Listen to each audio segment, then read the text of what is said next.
After one of the biggest rainstorms of recent times at the Aegon Championships late on Thursday, the Queen's Club was still drying out as all concerned prepared for another busy order of play that featured a held-over second-round match and hopefully 4 quarter-finals.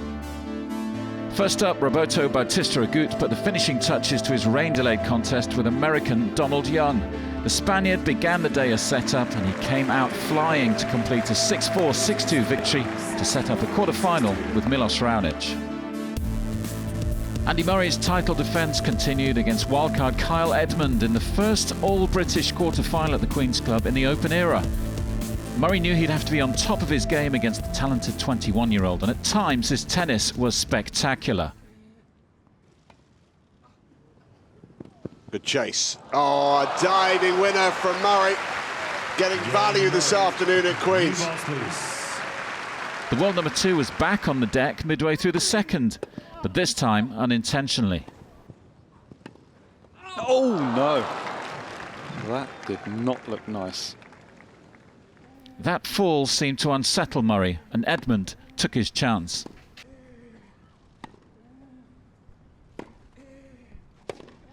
Oh, what a shot! Wonderful variation there. Murray's response in the decider, however, was highly impressive, and he quickly had the scoreboard ticking over. Oh, that's fantastic. It had been an impressive display from Edmund, but he couldn't derail Murray's bid for a record 5th crown at Queen's. 3 good sets of tennis. It's the Battle of Britain. Second instalment following yesterday's England-Wales match at the Euros ends in victory, as expected, for the world number 2, but he came across some stiff opposition in that second set. At the end of the second set, you know, Kyle was pushing me around a lot. He was dictating a lot of the points, and I felt like I needed to step up and try and get myself close to the baseline, be a bit more offensive, and managed to get control of the match back that way.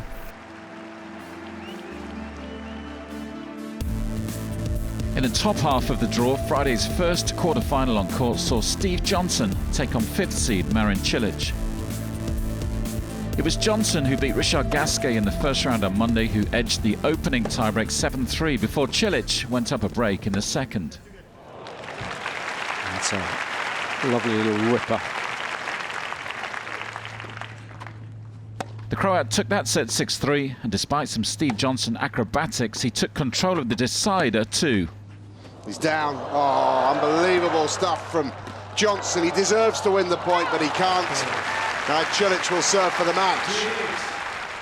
Another good game on serve meant Cilic was the first man into the last 4.